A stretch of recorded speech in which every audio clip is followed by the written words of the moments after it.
चलो स्टार्ट करते हैं बच्चों। तो अपन ने नर्वस टिश्यू का स्ट्रक्चर पूरा देख लिया था, न्यूरॉन का स्ट्रक्चर देख लिया था, न्यूरॉन के टाइप्स अपन ने देख लिए थे, न्यूरोग्लाइल टिश्यू के बारे में अपन ने बात कर ली थी, सारी बातें हो गई थी regarding the structure of the nervous tissue. अब इस चैप्टर का वो पार्ट आज हम डिस्कस करेंगे बच्चों, जो मैंने आपको बोला था लास्ट टर्म पे भी बताया था कि ये एक ऐसा पार्ट है नर्व फिजियोलॉजी कि किस तरह से न्यूरॉन के अंदर इलेक्ट्रिक इंपल्स जनरेट होती है और कंडक्ट होती है। इस टॉपिक में नॉट ओनली स्टूडेंट्स लेकिन मोस्ट ऑफ द टीचर्स को भी कंफ्यूजन रहता है। मेरे कैरियर में मैंने करीब ऑलमोस्ट 1000 बायोलॉजी फैकल्टीज के इंटरव्यूज और डेमोज लिए हैं बच्चों, और इन 1000 फैकल्टीज में से यदि सिर्फ एक या दो फैकल्टीज को छोड़ दिया जाए तो आज तक इस टॉपिक को कोई भी पूरी तरह से सही से एक्सप्लेन नहीं कर पाया बच्चों। इससे आपको आइडिया लग सकता है कि इस टॉपिक में कितना ज्यादा कंफ्यूजन रहता है।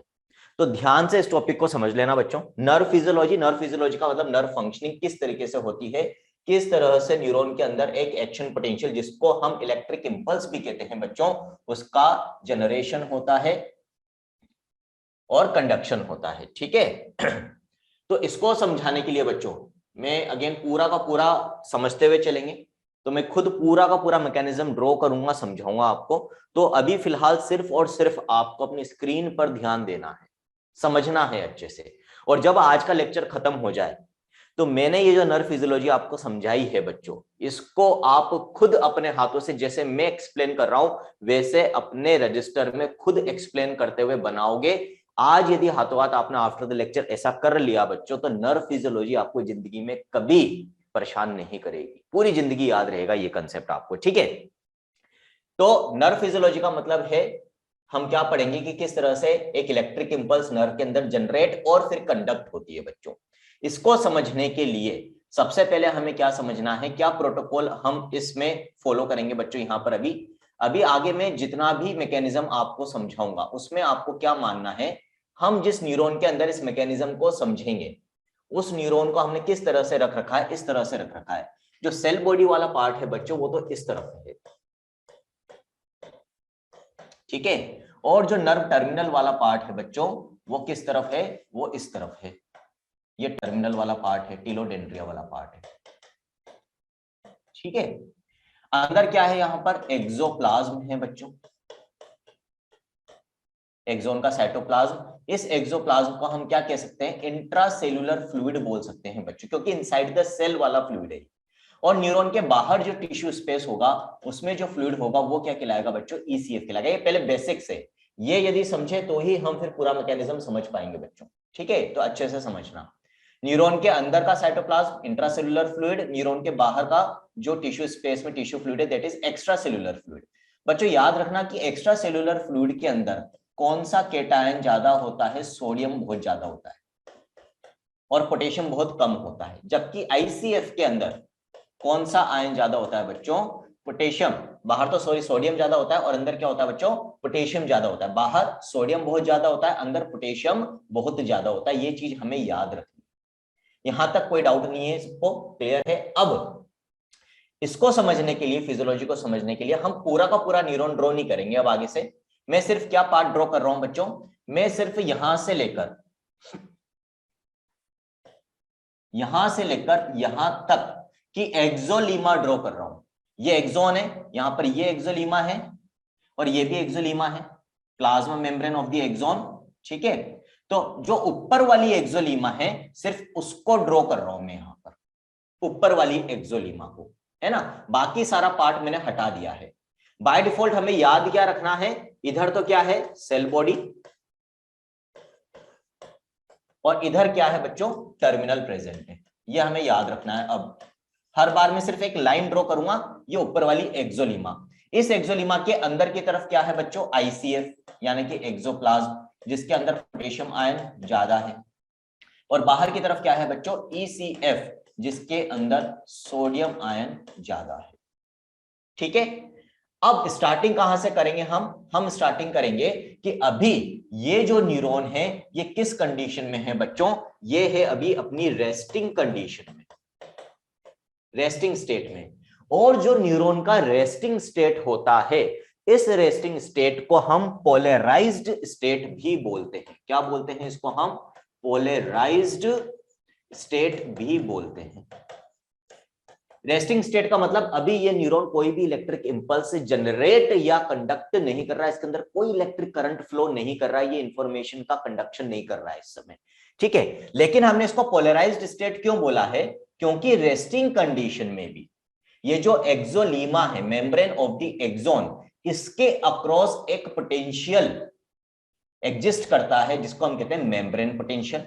और रेस्टिंग कंडीशन में ये पोटेंशियल किस तरह से होती है, यदि हम मेम्ब्रेन के अंदर की तरफ देखें तो मेम्ब्रेन के बाहर के रेस्पेक्ट में ये रिलेटिव है बच्चों। हम जो मेम्ब्रेन पोटेंशियल होती है, ध्यान रखना, किसी भी सेल की मेम्ब्रेन पोटेंशियल यदि आप एक्सप्रेस कर रहे हो तो किधर के चार्ज के रेस्पेक्ट में करोगे, जो चार्ज मेम्ब्रेन के अंदर की तरफ होता है विद रेस्पेक्ट टू आउटसाइड।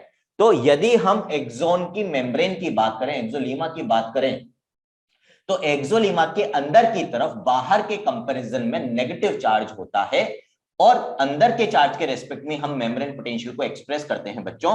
तो क्योंकि रेस्टिंग कंडीशन में भी मेम्ब्रेन के अक्रॉस आयनिक डिस्ट्रीब्यूशन का डिफरेंस है, पोटेंशियल एग्जिस्ट कर रही है, हम रेस्टिंग कंडीशन को पोलराइज्ड स्टेट बोलते हैं बच्चों। और इस रेस्टिंग कंडीशन में जो मेम्ब्रेन पोटेंशियल इस एक्सोलीमा के अक्रॉस एग्जिस्ट करती है उसको हम कहते हैं रेस्टिंग मेम्ब्रेन पोटेंशियल, आरएमपी। क्या बोलते हैं, रेस्टिंग मेम्ब्रेन पोटेंशियल, आरएमपी, जिसकी वैल्यू कितनी होती है रेस्टिंग कंडीशन में, नियर अबाउट -70 मिलीवोल्ट होती है बच्चों। कितनी होती है, -70 मिलीवोल्ट पोटेंशियल एग्जिस्ट करती है across the membrane of the axon in a neuron in the resting condition, which is also called as polarized state। यहां तक सबको क्लियर हो गया है जितना मैंने समझाया है, ठीक है। अब हमें क्या देखना है, इतना तो हमने देख लिया कि भी रेस्टिंग कंडीशन में ये पोटेंशियल होती है, दैट इज आरएमपी। आईसीएफ में पोटेशियम ज्यादा होता है, ईसीएफ में सोडियम ज्यादा होता है, रेस्टिंग को हम पोलराइज्ड स्टेट भी कहते हैं। लेकिन ऐसा हो क्यों रहा है, व्हाट इज द रीजन कि ये जो मेम्ब्रेन पोटेंशियल है ये एग्जिस्ट कर रही है और है नेगेटिव में, पॉजिटिव में क्यों नहीं है, इसका क्या कारण है, ठीक है, वो हम समझेंगे।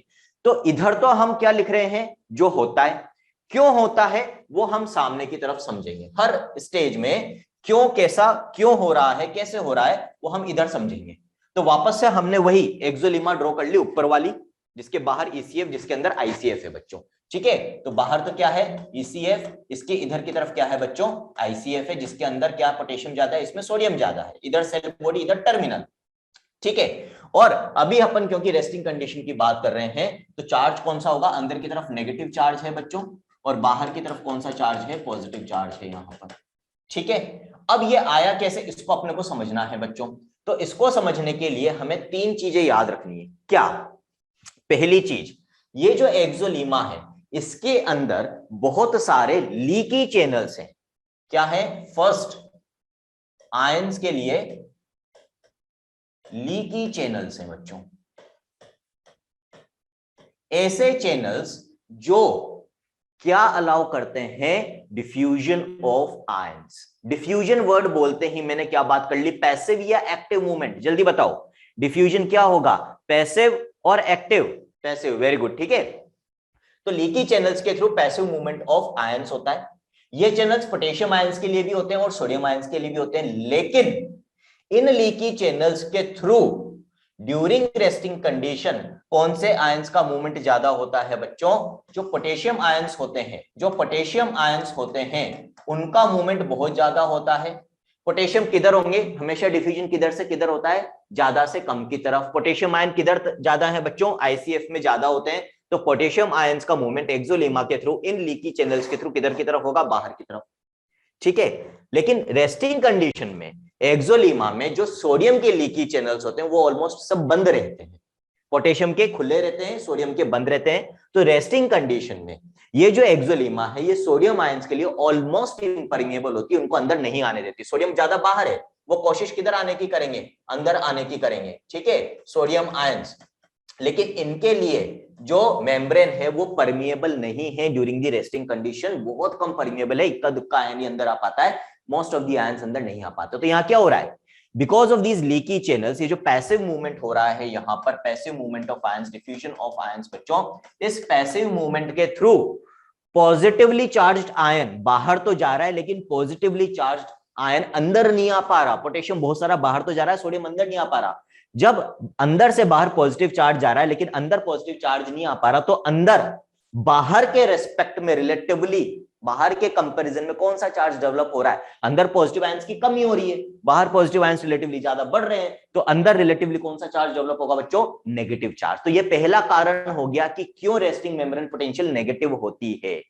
क्लियर है? दूसरा कारण बच्चों, सेकंड कारण होता है कि जो एक्सोप्लाज्म होता है, आईसीएफ जो है इनसाइड द एक्सोन, इस एक्सोप्लाज्म में नेगेटिवली चार्ज्ड प्रोटीन्स होते हैं बच्चों। क्या होते हैं? Negatively charged proteins are present inside the axoplasm, और एक्सोलीमा इन नेगेटिवली चार्ज्ड प्रोटीन्स को बाहर नहीं जाने देती है, इनके लिए इम्परमिएबल होती है। तो आईसीएफ की तरफ क्या प्रेजेंट है बच्चों? नेगेटिवली चार्ज्ड प्रोटीन्स हैं आईसीएफ के अंदर। किसके अंदर? आईसीएफ के अंदर। अब क्योंकि मेम्ब्रेन के अंदर की तरफ नेगेटिवली चार्ज्ड प्रोटीन्स ज्यादा हैं, तो अगेन उसकी वजह से मेम्ब्रेन के अंदर की तरफ कौन सा चार्ज डेवलप हो रहा है बच्चों? नेगेटिव चार्ज डेवलप हो रहा है। तीसरा फैक्टर अब देखेंगे अपन, तीसरा फैक्टर क्या है? तो तीसरे फैक्टर की यदि अपन बात करें बच्चों, थर्ड फैक्टर, तो वो होता है एक एक्टिव फैक्टर, और उसको हम कहते हैं सोडियम पोटेशियम एटीपेज पंप।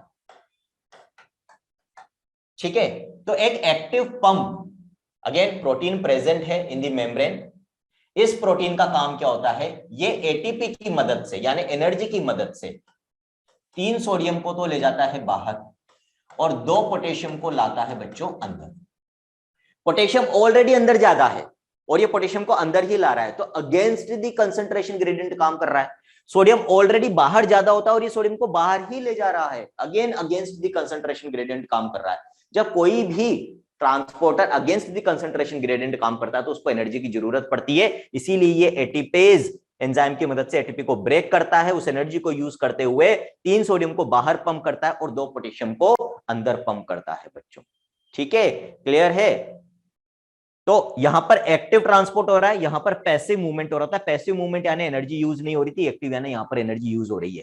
अब अगेन यहां पर भी आप देखोगे तो पॉजिटिव आयन तो 3 बाहर जा रहे हैं लेकिन 2 ही पॉजिटिव आयन अंदर आ रहे हैं, इसकी वजह से भी अंदर नेगेटिव चार्ज होगा।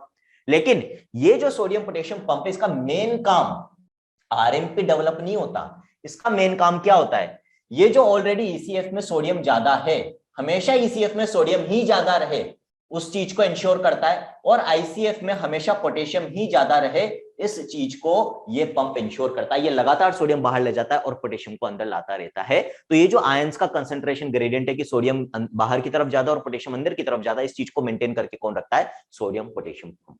अल्टीमेटली इन 3 फैक्टर्स की वजह से रेस्टिंग या पोलराइज्ड स्टेट में अंदर की तरफ एक नेगेटिव चार्ज डेवलप होता है विद रेस्पेक्ट टू आउटसाइड, जिसकी वैल्यू कितनी होती है? -70 मिलीवोल्ट, जिसको हम क्या कहते हैं बच्चों? Resting membrane potential. Third point में बेटा पूरन कुछ नहीं बताया, मैंने सिर्फ इतना सा बताया है कि एक्सोलीमा के अंदर कुछ प्रोटीन्स होते हैं जो ट्रांसपोर्टर्स का काम करते हैं, आयंस को ट्रांसपोर्ट करने का काम, क्योंकि ये आयंस को उनके कंसंट्रेशन ग्रेडियंट के अपोजिट ले जा रहे हैं। सोडियम जिधर ज्यादा है उधर ही सोडियम ले जा रहे हैं, 3 सोडियम बाहर ले जा रहा है, 2 पोटेशियम अंदर ला रहा है, तो इसको इस काम के लिए एनर्जी एटीपी यूज करनी पड़ेगी। इसीलिए इस पंप को, इस प्रोटीन को हम सोडियम पोटेशियम एटीपेज पंप कहते हैं, क्योंकि एनर्जी यूज कर रहा है। तो ये एक एक्टिव मेथड है। आ गया समझ में पूरन? क्लियर है? ठीक है, न्यूरॉन की एक्सोन में बात कर रहे हैं बेटा, एक्सोलीमा में बात कर रहे हैं सलमान। क्लियरली मैं एक एक चीज, एक एक पॉइंट आपको समझा रहा हूं, ध्यान से, कंसंट्रेशन से ध्यान दो। मैं इसलिए कह रहा हूं ये पूरा का पूरा टॉपिक ऐसा है जिसमें आप कोई भी पॉइंट मिस करोगे तो दिक्कत आएगी। शुरुआत से मैंने आपको एग्जैक्टली एक एक चीज बताई है कि मैं क्या ड्रॉ कर रहा हूं, इसलिए अब गड़बड़ नहीं होनी चाहिए, फालतू के क्वेश्चंस नहीं आने चाहिए भाई। ठीक है, कोशिश करो कि ध्यान दो, क्योंकि मैं कोई पॉइंट मिस नहीं कर रहा हूं, इसलिए कोई सवाल नहीं उठता कि भाई जो ऑलरेडी मैंने बता दिया वो मत पूछो, जो मैंने ऑलरेडी बता दिया थी वो पूछ रहे हो, इसका मतलब कहीं ना कहीं हमारा कंसंट्रेशन वीक है भाई, है ना? जो नहीं बताया वो पूछोगे, समझ में आती है बात। हाँ, रिपीट करने के लिए कहोगे वहां तक भी बात समझ में आती है। एक वाला कुछ भी नहीं है बेटा। आरती ने पूछा है बेटा, एक वाले में मैंने बोला है कि कुछ चैनल्स ऐसे भी हैं मेम्ब्रेन में जिनके थ्रू सिर्फ along the concentration gradient movement होता है, जिधर आयन ज्यादा है उधर से कम वाली जगह जा रहा है। तो आईसीएफ में पोटेशियम ज्यादा है तो वो बाहर की तरफ जा रहा है, सोडियम ईसीएफ में ज्यादा है तो वो अंदर की तरफ आ रहा है। लेकिन रेस्टिंग कंडीशन में एक्सोलीमा में पोटेशियम की लीकी चैनल्स तो खुले रहते हैं, सोडियम के खुले नहीं रहते। अब सोडियम के खुले हुए ही नहीं है तो वो अंदर आ ही नहीं पाएगा, आना तो चाहता है लेकिन आ नहीं पा रहा। पोटेशियम के खुले हुए तो वो बाहर जा रहा है। आगे बात समझ में आती, क्लियर है? फर्स्ट स्टेप बहुत इंपॉर्टेंट है, सबको आ गया समझ में? ठीक है, आगे बढ़ते हैं। अब क्या होगा, सेकंड स्टेज की बात करेंगे। ये अपना पहला स्टेप हो गया, दैट इज रेस्टिंग और पोलराइज्ड स्टेट। अब अपन सेकंड स्टेप की बात करते हैं। सेकंड स्टेप में अपन क्या करेंगे, अब ये जो न्यूरॉन है बच्चों, ये जो एक्सॉन है, ठीक है, इस पर अपन एक स्टिमुलस अप्लाई करेंगे। अभी ये रेस्टिंग कंडीशन में ही है। किस कंडीशन में है? रेस्टिंग कंडीशन में ही है बच्चों। तो अंदर नेगेटिव चार्ज है, ठीक है। अब मैं इसके एक एंड पर क्या कर रहा हूं, एक स्टिमुलस अप्लाई कर रहा हूं। स्टिमुलस तो आई थिंक सब समझते हैं, फिजिकल भी हो सकता है, केमिकल भी हो सकता है, इलेक्ट्रिकल भी हो सकता है, थर्मल भी हो सकता है। मतलब कुल मिलाकर इस एक्सोलीमा के ऊपर या तो हमने कोई करंट लगाया, या मैंने पिंच किया, या हॉट ऑब्जेक्ट लगाया, या कोल्ड ऑब्जेक्ट लगाया, कोई ना कोई स्टिमुलस अप्लाई किया है बच्चों, ठीक है। अब जब मैं इस पॉइंट पर, ध्यान रखना, मैं पूरे के पूरे एक्सोलीमा के ऊपर स्टिमुलस नहीं लगा रहा हूं, सिर्फ एक पर्टिकुलर पॉइंट के ऊपर ही स्टिमुलस लगा रहा हूं। जिस पॉइंट पर मैं स्टिमुलस अप्लाई करूंगा उस पॉइंट पर ये जो रेस्टिंग मेम्ब्रेन पोटेंशियल है बच्चों, ये अब -70 से पॉजिटिव वैल्यू की तरफ जाने की कोशिश करेगी। समझ रहे हो? तो यहां पर यदि अपन सिर्फ न्यूमेरिकल वैल्यू की बात करें तो इसकी वैल्यू कम होगी, -70 से 0 की तरफ जाने की कोशिश करेगी। जब -70 से 0 की तरफ जाने की कोशिश करेगी तो -65, 64, 63, 62, 61 इस तरीके से आएगी। हाँ बेटा आरती, एक्सोलेमा का मतलब plasma membrane of the axon ही है ये, है ना। ये एक्सोन की ये प्लाज्मा मेम्ब्रेन, ये प्लाज्मा मेम्ब्रेन, हमने सिर्फ ऊपर वाली एक तरफ की एक्सोलीमा ड्रॉ कर ली है। ऊपर वाली ड्रॉ करी तो उसके अंदर की तरफ आईसीएफ है, बाहर की तरफ ईसीएफ है, ये मानते हुए अपन सारा समझ रहे हैं। जो चेंजेस इधर की एक्सोलीमा में हो रहे हैं वही चेंजेस इधर की एक्सोलीमा में भी होते हैं, ये अंडरस्टूड है। जिस पॉइंट पे अब मैंने स्टिमुलस अप्लाई करा है, यहां पर अब ये जो रेस्टिंग मेम्ब्रेन पोटेंशियल थी इसकी जगह, क्योंकि स्टिमुलस अप्लाई करते हैं ये, तो ये जो मेम्ब्रेन पोटेंशियल टुवर्ड्स 0 जाने की कोशिश करती है, कहां पहुंच जाएगी? Almost equal to -60 millivolt. मतलब -70 थी, 10 मिलीवोल्ट का इंक्रीमेंट हो जाएगा यहां पर, +10 मिलीवोल्ट हो रहा है, 10 मिलीवोल्ट चार्ज बढ़ जाएगा यहां पर, ठीक है, पोटेंशियल बढ़ जाएगा, सॉरी नॉट चार्ज। तो ये जो पोटेंशियल है -70 से -60 की तरफ चली जाएगी। यदि ये -60 पहुंच जाती है तो ये जो -60 की वैल्यू होती है बच्चों, इसको हम कहते हैं थ्रेशोल्ड पोटेंशियल। क्या बोलते हैं इसको हम? थ्रेशोल्ड पोटेंशियल, ठीक है। और थ्रेशोल्ड का मतलब क्या होता है बच्चों? थ्रेशोल्ड का मतलब होता है वो मिनिमम पोटेंशियल, ध्यान रखना, ध्यान से सुनना, वो मिनिमम पोटेंशियल जो रिक्वायर्ड है इस न्यूरॉन के अंदर इलेक्ट्रिक इंपल्स को पैदा करने के लिए, जनरेट करने के लिए। यदि -60 मिलीवोल्ट पोटेंशियल पहुंची तो इस न्यूरॉन के अंदर इलेक्ट्रिक इंपल्स जनरेट होगी, नहीं पहुंची तो फिर इलेक्ट्रिक इंपल्स जनरेट नहीं होगी। अब -70 से -60 पहुंची कैसे, उसको इधर समझेंगे। जैसे अभी अपन ने सारा काम करा था, तो वापस से समझने का काम सामने की तरफ। वापस से अपन ने एक्सोलीमा ड्रॉ कर ली बच्चों, ठीक है। रेस्टिंग कंडीशन में क्या था? रेस्टिंग कंडीशन में अंदर की तरफ यदि अपन देखें तो नेगेटिव चार्ज था, -70 मिलीवोल्ट पोटेंशियल डिफरेंस था अक्रॉस दी मेम्ब्रेन, ठीक है। फिर अपन ने क्या अप्लाई किया बच्चों? फिर अपन ने स्टिमुलस अप्लाई किया। जिस पॉइंट पर, अब ध्यान रखना, जो भी चेंजेस हो रहे हैं उसी पॉइंट पे हो रहे हैं जहां पर मैं स्टिमुलस अप्लाई कर रहा हूं। जिस पॉइंट पे हम स्टिमुलस अप्लाई करेंगे वहां पर रेस्टिंग कंडीशन में क्या था? पोटेशियम के लीकी चैनल्स तो ओपन थे, सोडियम के बंद थे। जिस पॉइंट पर हम स्टिमुलस अप्लाई करते हैं वहां पर सोडियम के लीकी चैनल्स भी कुछ नंबर में खुल जाते हैं, सारे के सारे नहीं खुलते, कुछ नंबर में खुल जाते हैं। और पोटेशियम तो जैसे बाहर जा रहा था वैसे अभी भी बाहर जाएगा, ठीक है। तो सिर्फ इनमें चेंजेस आए हैं। जब अपन ने स्टिमुलस अप्लाई किया तो पॉइंट ऑफ स्टिमुलस पर सिर्फ उसी जगह चेंज आ रहा है जहां पर अपन ने स्टिमुलस अप्लाई किया है। पॉइंट ऑफ स्टिमुलस पे पोटेशियम तो पहले जितना बाहर जा रहा था उतना ही जाएगा, लेकिन अब उस पॉइंट पे सोडियम के लीकी चैनल्स जो बंद थे वो कुछ खुल जाएंगे। तो अब सोडियम, क्योंकि बाहर ज्यादा होता है ईसीएफ में, सोडियम क्या कोशिश करेगा? अंदर आने की, और कुछ सोडियम आयन सब अंदर आने लग जाएंगे, ठीक है। सपोज करो पहले 70 पोटेशियम बाहर जा रहे थे, 0 सोडियम अंदर आ रहे थे।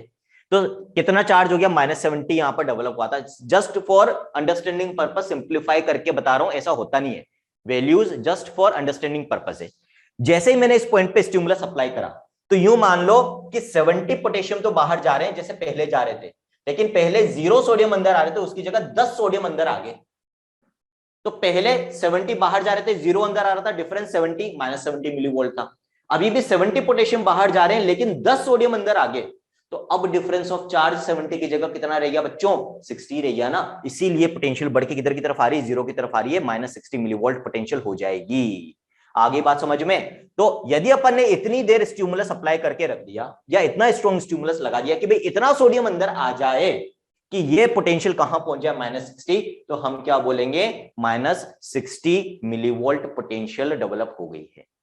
यहां तक किसी को कोई डाउट हो तो बताओ।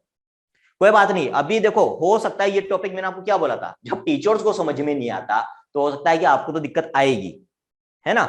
लेकिन तुम अभी ये सिर्फ कंसंट्रेशन से जितना मैं समझा रहा हूं समझो, मैंने क्या बोला समझो, वापस इसको देखना, ठीक है। और फिर एक बार लेक्चर खत्म होने के बाद खुद इसको अपने रजिस्टर के ऊपर बनाकर जैसे मैंने बनाया है वैसे ही कोशिश करना।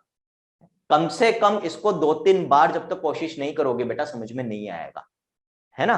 तो थोड़ा सा मुश्किल है, लेकिन हां आप लोगों को समझना पड़ेगा। और आपस में डिस्कशन मत करो कौन किस मीडियम से क्या है, किसी भी मीडियम से हो। मैं आपको इंग्लिश में नहीं बोल रहा हूं सारी चीजें, सिर्फ टर्म्स जो होते हैं वही इंग्लिश में बोलता हूं। तो टर्म्स तो सबको, बायोलॉजी के टर्म्स इंग्लिश में बोलूंगा सबको समझ में आते हैं, बाकी सब हिंदी में ही चल रहा है यहां पर, तो सब समझ में आएगा, है ना। तो इसीलिए सिर्फ ध्यान दो, कोशिश करो, अपने आप आ जाएगा। एक बार में ये चीज नहीं आने वाली, जरूरत पड़ेगी वापस से अपन इसको रिवाइज कर लेंगे, टेंशन मत लो, रिवीजन कर लेंगे इस टॉपिक का, ठीक है।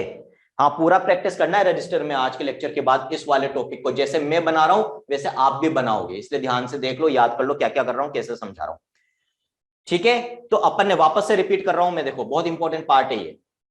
अपन क्या कर रहे हैं, न्यूरॉन के अंदर इलेक्ट्रिक इंपल्स कैसे जनरेट और कंडक्ट होती है वो समझ रहे हैं बच्चों। अपन ने एक न्यूरॉन बनाया, इधर सेल बॉडी इधर टर्मिनल, बीच में एक्सोन, एक्सोन के प्लाज्मा मेम्ब्रेन को एक्सोलेमा कहते हैं अपन, ठीक है। ये ऊपर वाली ये नीचे वाली। फिर मैंने क्या करा, सारा रब कर दिया एक तरीके से, सिर्फ ऊपर वाली एक्सोलेमा ड्रॉ करिए यहां पर। एक्सोलेमा के अंदर की तरफ एक्सोप्लाज्म होता है, साइटोप्लाज्म ऑफ द एक्सोन, जिसको अपन कहेंगे intracellular fluid. Intra means inside cell के अंदर का फ्लूइड, उसमें पोटेशियम आयन ज्यादा होता है। और एक्सोलेमा के बाहर जो एक्स्ट्रा सेल्युलर फ्लूइड होता है उसमें सोडियम ज्यादा होता है बच्चों।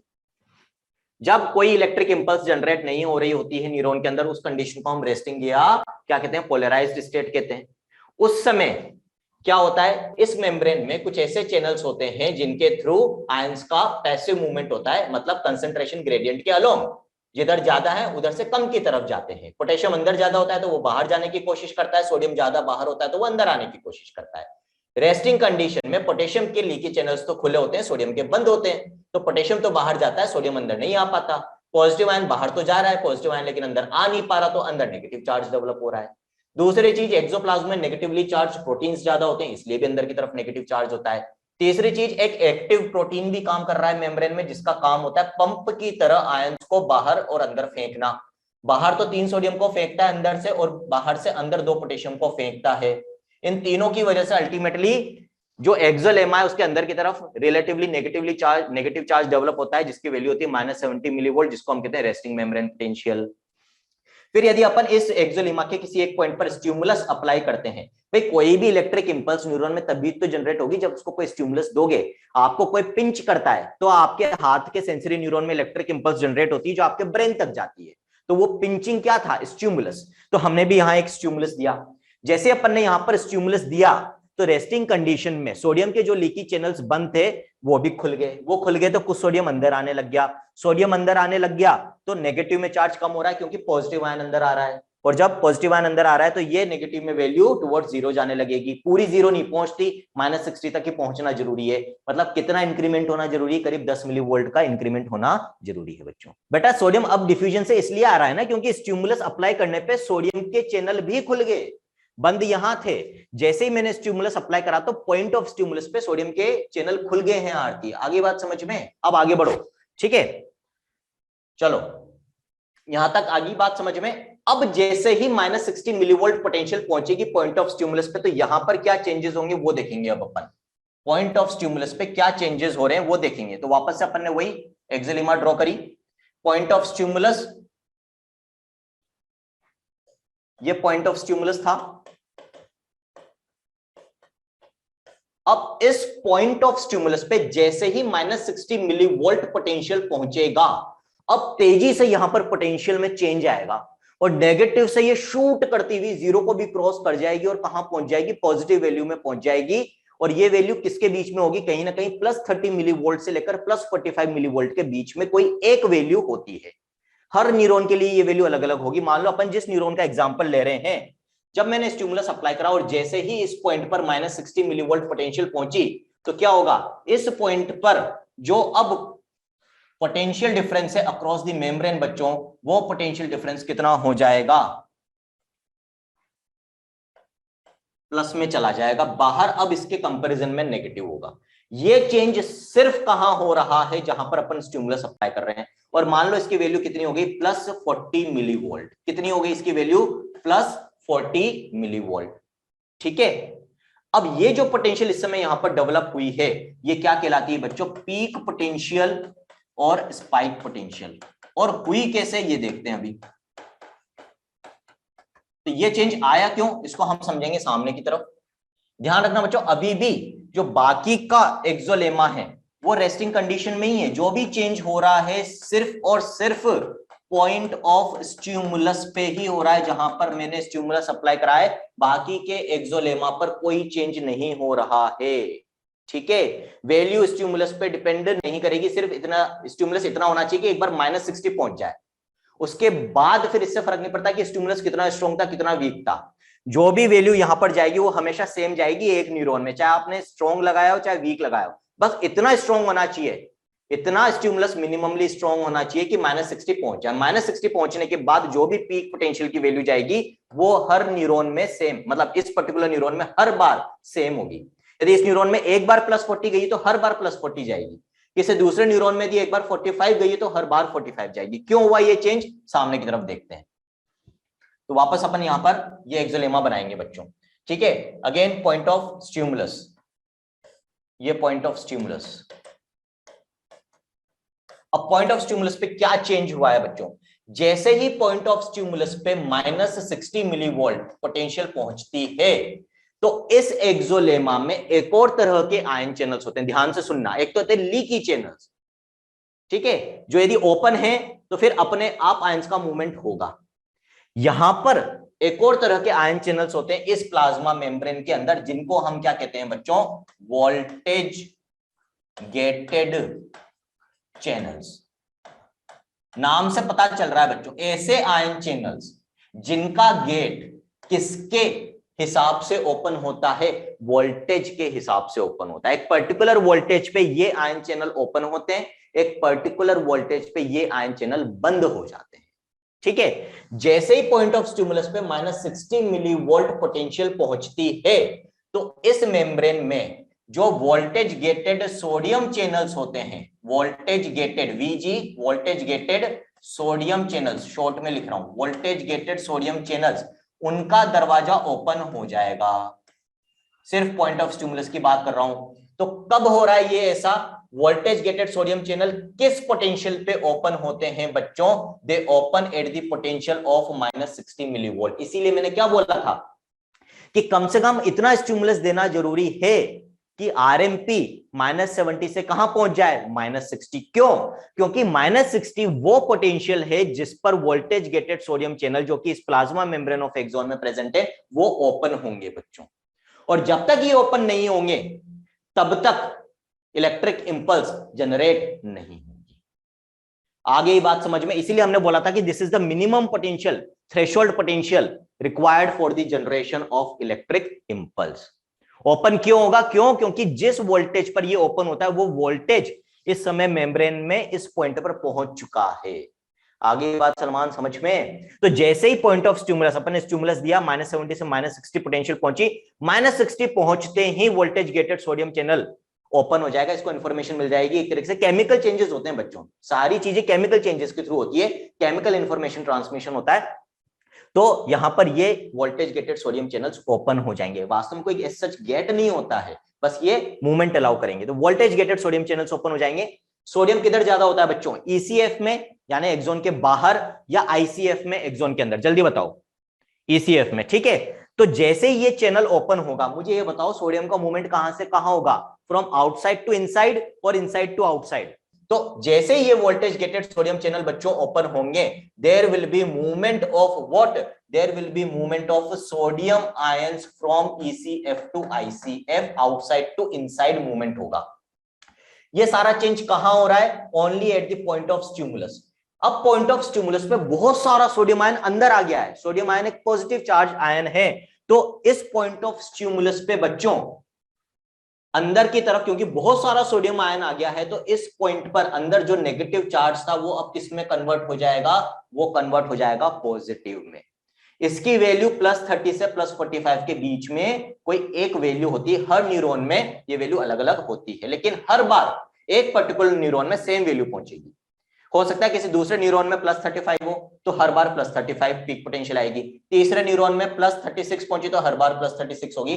लेकिन यूजुअली ये वैल्यू जो होती है ये +30 से +45 के बीच में ही होती है। आई थिंक यहां तक सबको समझ में आ गया होगा। अब बच्चों, जब तक अंदर नेगेटिव चार्ज था तो हमने क्या बोला था कि ये जो न्यूरॉन है ये पोलराइज्ड स्टेट में, रेस्टिंग स्टेट में।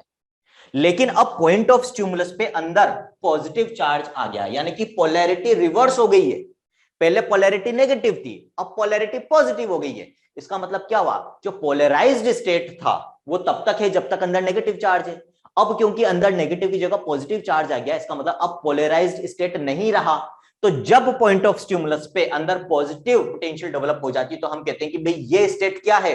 डीपोलराइज्ड स्टेट है। और ये state that is reversal of charge, negative से पॉजिटिव जब पोटेंशियल हो जाती है पॉइंट ऑफ स्टिमुलस पे, तो इस चेंज को बच्चों अपन क्या कहते हैं? इस चेंज को हम कहते हैं डीपोलराइजेशन। क्या बोलते हैं इस चेंज को हम? डीपोलराइजेशन। यहां तक सबको समझ में आया नहीं आया?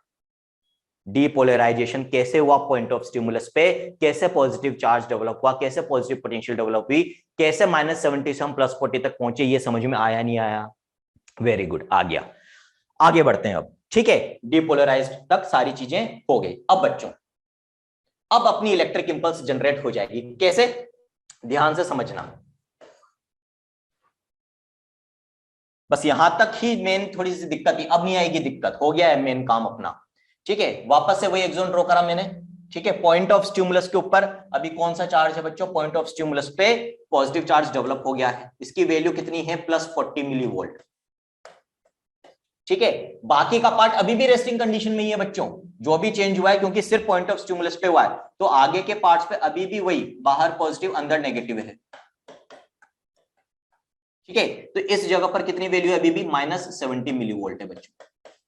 इसको अपन मान लेते हैं पॉइंट ए और इसको अपन मान लेते हैं पॉइंट बी, ठीक है। पॉइंट ए पर पोटेंशियल कितनी है? +40 मिलीवोल्ट।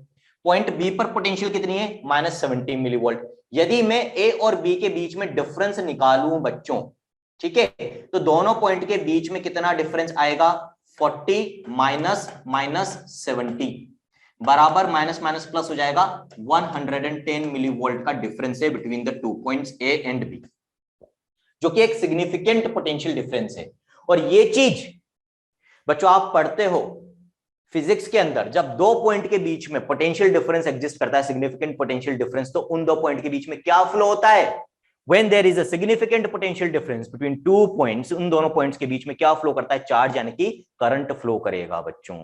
आगे बात समझ में क्लियर है? मैंने सिर्फ बेटा वैल्यू, यहां पर अपन माइनस या पॉजिटिव की बात नहीं होगी, अपन वैल्यू के फॉर्म में डिफरेंस एक्सप्रेस करते हैं। तो दोनों के बीच में जो डिफरेंस है पोटेंशियल का, वो वैल्यू कितनी है? 110। तो अब चार्ज किधर से किधर फ्लो करता है? पॉजिटिव टू नेगेटिव और नेगेटिव टू पॉजिटिव। करंट कहां से कहां फ्लो करता है? Positive terminal to negative terminal और नेगेटिव टू पॉजिटिव टर्मिनल। जल्दी बताओ, करंट किधर से किधर फ्लो करेगा? पॉजिटिव टू नेगेटिव और negative to positive, positive to negative. Very good, Janvi ने, गुनगुन ने सही आंसर दिया है, सोनाली ने सही आंसर दिया है, रजा ने सही आंसर दिया है। तो अब क्योंकि इन ए और बी पॉइंट के बीच में एक पोटेंशियल डिफरेंस है बच्चों, तो इन दोनों पॉइंट के बीच में एक इलेक्ट्रिक करंट फ्लो करेगा। और ये इलेक्ट्रिक करंट अब फ्लो कर रहा है।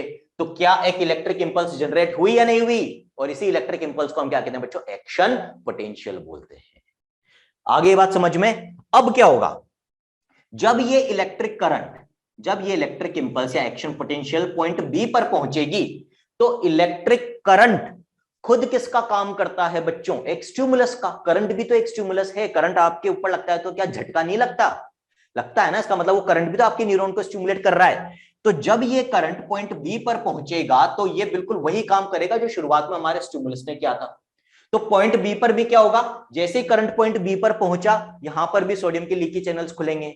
सोडियम अंदर आएगा तो वापस से -70 से -60 थ्रेशोल्ड पहुंचेगी। जैसे -60 पहुंचेगी, क्या खुल जाएंगे? Voltage gated sodium channel. यहां पर भी बहुत सारा सोडियम अंदर आ जाएगा, यहां पर भी बहुत सारा सोडियम अंदर आ जाएगा। तो यहां पर भी जो चार्ज है अभी नेगेटिव में, ये किस में कन्वर्ट हो जाएगा बच्चों? It will get convert into what? It will get convert into positive.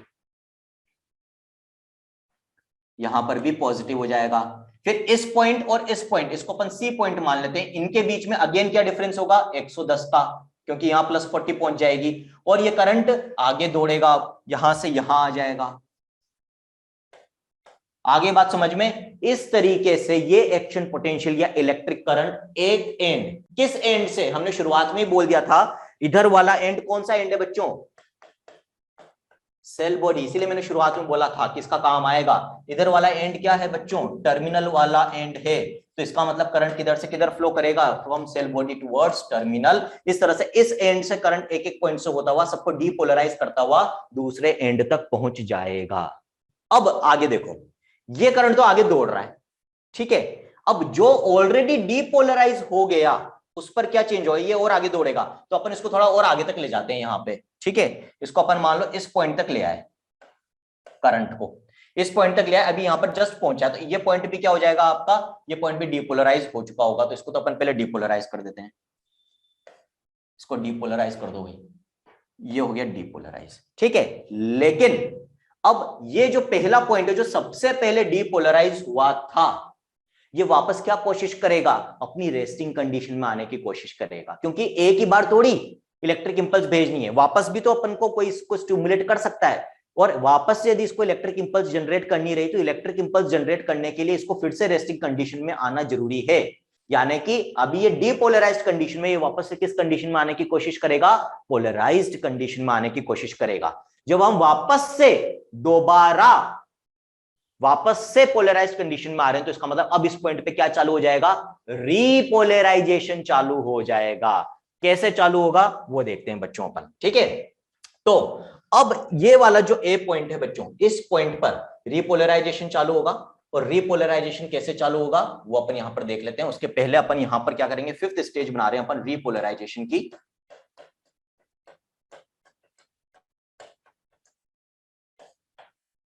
ये अपन ने बनाया अपना एक्सोलीमा, ठीक है।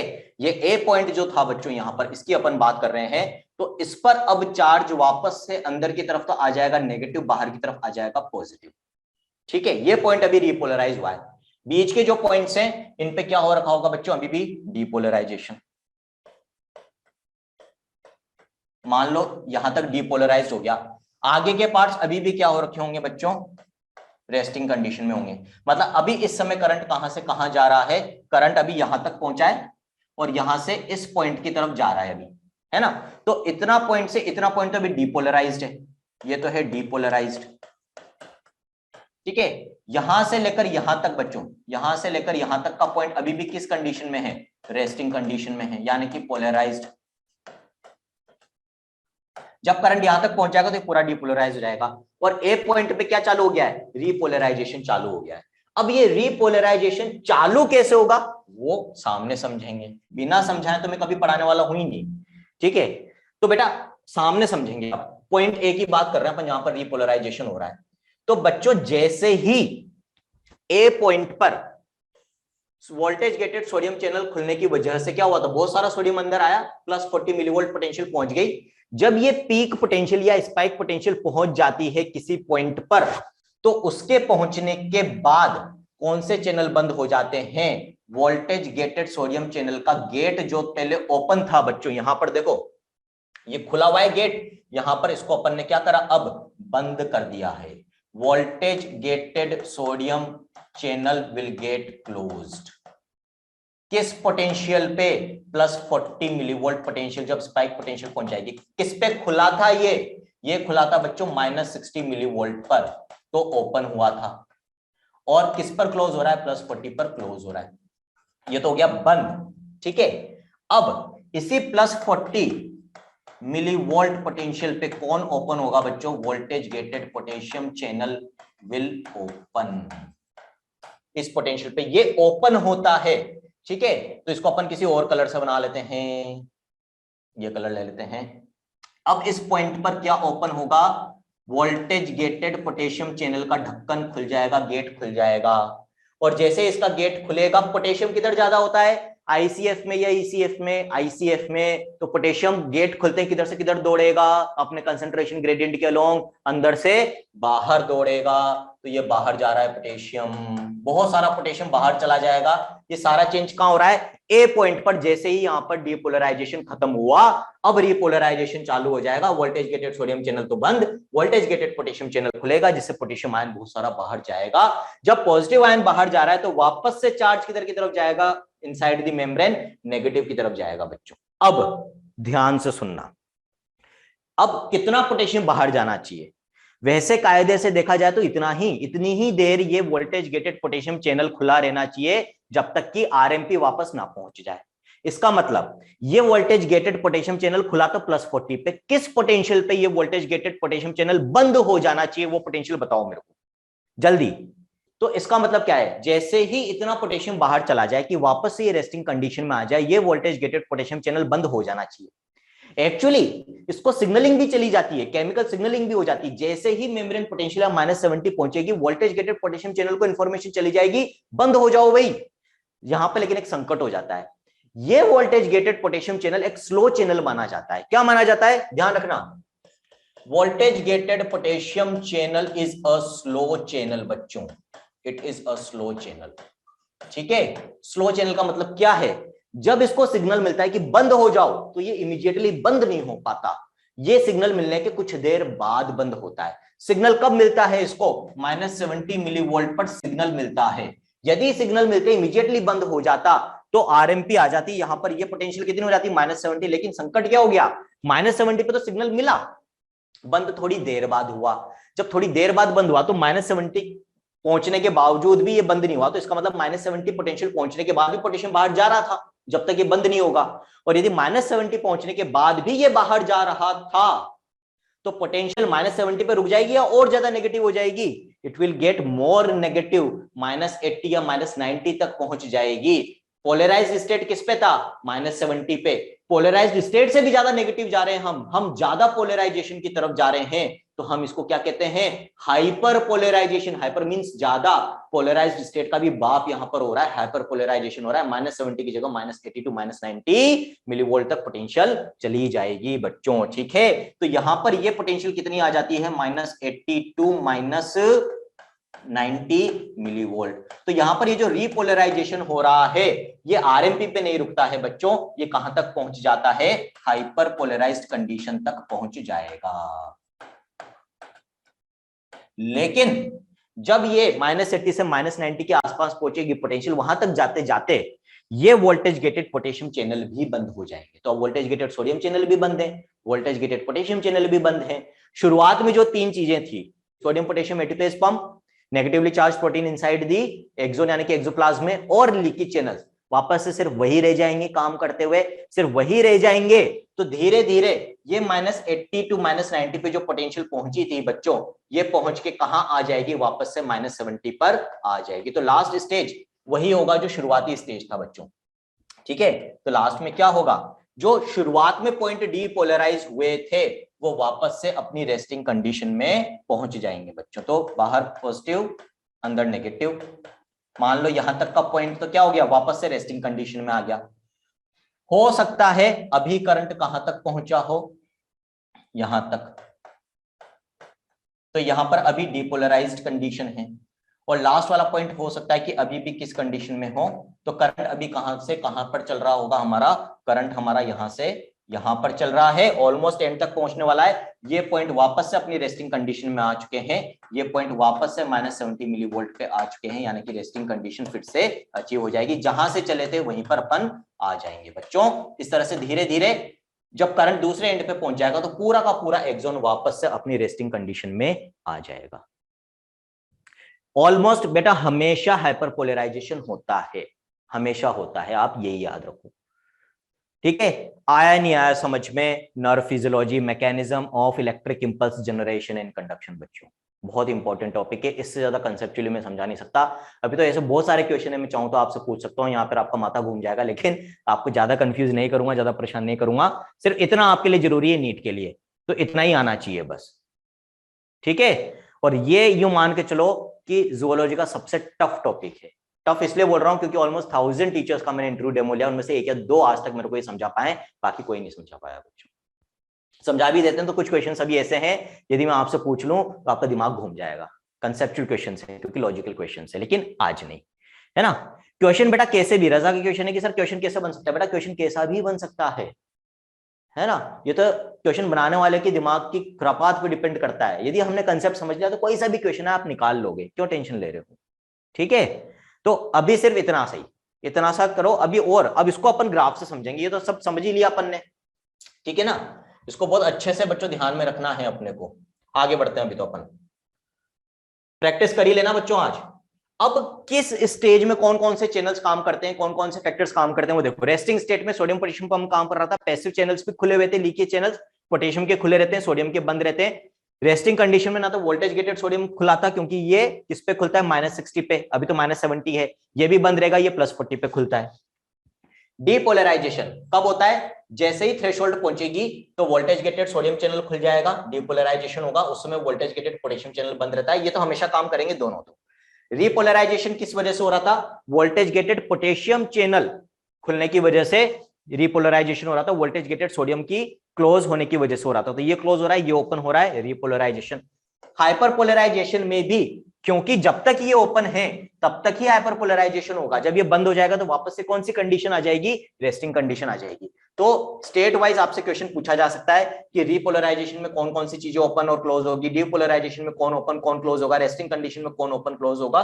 बिल्कुल यहां से क्वेश्चन आ सकता है। आरती का क्वेश्चन सर यहां से आ सकता है क्या, बिल्कुल आ सकता है बच्चों, ठीक है। ग्राफ पूछा जाता है।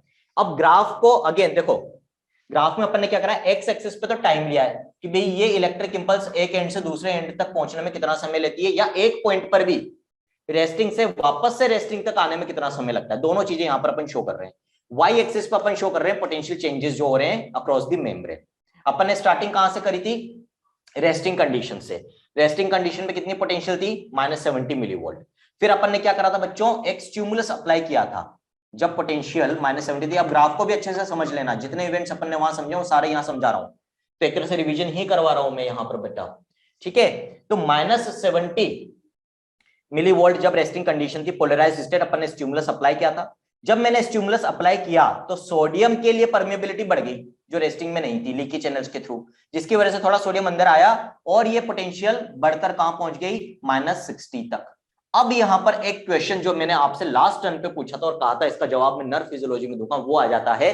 मैंने आपसे एक्सॉन हिलॉक के बारे में बात करी थी, उसकी सिग्निफिकेंस पहुंची थी वहां पे। ये तो आप लोगों ने बता दिया था कि सर ये ट्रिगर जोन है, यहीं पर इलेक्ट्रिक इंपल्स जनरेट होती है, लेकिन कारण क्या है, कारण ये है वहां पर इलेक्ट्रिक इंपल्स जनरेट होने का कि सोडियम के सबसे ज्यादा लीकी चैनल्स कहां मिलते हैं, एक्सोन हिलॉक वाले पार्ट में। तो जब भी अपन किसी भी पार्ट ऑफ एक्सोन वहां पे स्टिमुलस अप्लाई करें तो किस जगह स्टिमुलस अप्लाई होने पर chances of electric impulse generation सबसे ज्यादा होते हैं, एक्सोन हिलॉक पे। क्यों, जैसे वहां अपन स्टिमुलस अप्लाई करेंगे तो क्योंकि वहां सोडियम की लीकी चैनल्स ज्यादा हैं तो ज्यादा नंबर ऑफ चैनल्स ओपन होंगे, सोडियम ज्यादा अंदर जाएगा तो जल्दी से -70 से -60 पहुंच जाएगा। और जिस पॉइंट पे पहले -60 पहुंचेगा वहां पर क्या ओपन हो जाएंगे, वोल्टेज गेटेड सोडियम चैनल, और वहीं से इलेक्ट्रिक करंट जनरेट होकर कंडक्ट होना चालू हो जाएगा बेटा, ठीक है। तो जैसे यहां -60 पोटेंशियल पहुंची यानी कि थ्रेशोल्ड पहुंच गया, थ्रेशोल्ड पहुंचते ही क्या ओपन होगा, voltage gated sodium channel open हो जाएगा। जैसे वोल्टेज गेटेड सोडियम चैनल इस पॉइंट पर ओपन हुआ, बहुत सारा सोडियम अंदर आएगा जिसकी वजह से पोटेंशियल तेजी से कहां चली गई, +40 तक पहुंच गई, ठीक है। ये यहां पर जो +40 तक पहुंच रही है इसको हमने क्या बोला, डीपोलराइजेशन बोला, नेगेटिव टू पॉजिटिव जो चेंज हो रहा है। फिर जैसे ही पीक पोटेंशियल पहुंचेगी, this is peak potential, plus 40 is what, peak और स्पाइक पोटेंशियल। बच्चों यहां पर क्या होगा, वोल्टेज गेटेड सोडियम चैनल तो हो जाएगा क्लोज्ड, और क्या खुल जाएगा, voltage gated potassium channel will open. ये ओपन हुआ, जैसे ही ओपन होगा तो पोटेशियम बाहर जाएगा, बाहर जाएगा तो वापस से पोटेंशियल नेगेटिव की तरफ जाएगी, नेगेटिव की तरफ जाएगी तो कहां जानी चाहिए थी, -70 पे रुक जानी चाहिए थी। यहां सिग्नल तो मिल जाता है लेकिन बंद नहीं हो पाता, स्लो चैनल है, ढक्कन बंद होने में समय लगेगा, ज्यादा नेगेटिव चला जाता है, -80 -90 तक पहुंच जाएगा। जो ये -70 के नीचे वाला भाग है जितना नेगेटिव जा रहा है, this is called as hyperpolarisation. यहां तक आते आते वोल्टेज गेटेड पोटेशियम चैनल भी बंद हो जाएगा, और जब ये बंद हो जाएगा तो धीरे धीरे फिर से पोटेंशियल कहां जाएगी बच्चों, रेस्टिंग कंडीशन पे, यानी कि -70 पे लौट आएगी, न्यूरॉन अपनी रेस्टिंग कंडीशन में आ जाएगा। ठीक है, क्लियर है, आगे बात समझ में। एक्सोन्यूलॉक वाला क्वेश्चन भी हो गया, नर्व फिजियोलॉजी भी पूरी की पूरी हो गई है। एक और चीज समझ लो, रिफ्रैक्टरी पीरियड आपसे पूछा जाता है बच्चों, यदि एक बार किसी न्यूरॉन में थ्रेशोल्ड पहुंच गई तो ये पूरा कार्यक्रम होगा ही होगा, किसी की हिम्मत नहीं कि इस कार्यक्रम को रोक ले। मतलब एक बार यदि थ्रेशोल्ड पोटेंशियल हमने इतना स्टिमुलस दे दिया, यदि किसी ने आपको इतना जोर से पिंच कर लिया कि उस पॉइंट पर इतना सोडियम अंदर चला गया है कि -60 पहुंच गया, तो आपका सेंसरी न्यूरॉन दर्द की इलेक्ट्रिक इंपल्स को ब्रेन तक ले जाएगा ही ले जाएगा, आपको दर्द महसूस होगा ही होगा। ठीक है, तो इसको हम क्या कहते हैं, ऑल और नन फिनोमिनन। यदि एक बार थ्रेशोल्ड पोटेंशियल पहुंच गई तो इलेक्ट्रिक इंपल्स जनरेट होनी ही होनी है, पीक पोटेंशियल जानी ही जानी है, वापस से रेस्टिंग कंडीशन आएगी। और रिफ्रैक्टरी पीरियड क्या होता है, यदि एक बार अपन ने पिंच किया और उसमें इलेक्ट्रिक इंपल्स जनरेट हो गई न्यूरॉन में, तो जब तक उसमें एक इलेक्ट्रिक इंपल्स ट्रेवल कर रही है, नई इलेक्ट्रिक इंपल्स आप जनरेट नहीं कर सकते। ठीक है, तो बहुत फास्ट, इतना प्रैक्टिकली पॉसिबल नहीं होता। यदि हम दो अलग अलग पिंच करेंगे तो दोनों में इतना टाइम गैप आ जाता है कि न्यूरॉन फिर से अपनी रेस्टिंग कंडीशन में आ गया होगा। अपन मिली सेकेंड्स के लेवल पे बात कर रहे हैं, तो मिली सेकेंड्स के लेवल पे यदि अपन एक स्टिमुलस दिया और रेस्टिंग कंडीशन में आने के पहले यदि अपन दूसरा स्टिमुलस दे रहे हैं, जो प्रैक्टिकली फिजिकली पॉसिबल नहीं है अपने से, है ना, तो उस कंडीशन में एक नई इलेक्ट्रिक इंपल्स जनरेट नहीं होगी। तो इसका मतलब क्या है, एक बार थ्रेशोल्ड पहुंचने के बाद वापस से ये जो रेस्टिंग कंडीशन आ रही है, इस दौरान आप वापस से इसके अंदर कोई नई इलेक्ट्रिक इंपल्स जनरेट नहीं कर सकते हैं। This is called as what, this is called as refractory period. This is called as refractory period. Refractory का मतलब क्या होता है, ढीठ, जिसको कोई फर्क नहीं पड़ रहा हो, तो ये वो समय होता है जिस समय न्यूरॉन को आप इंपल्स स्टिमुलेशन दोगे तो भी उसमें इंपल्स जनरेट नहीं होती है बच्चों। चलो, ये हो गई नर्व फिजियोलॉजी की बात। आई होप सबको समझ में आ गया होगा। फिर भी एक बार में दिक्कत आती है इसमें, रिफ्रैक्टरी पीरियड मैंने समझा दिया है बच्चों, period between generation of threshold potential up to the restoration of RMP again, threshold से आरएमपी तक का समय जब हम नर्व फाइबर को वापस से रीस्टिमुलेट करके एक नई इलेक्ट्रिक इंपल्स जनरेट नहीं कर सकते, that is what, that is refractory period.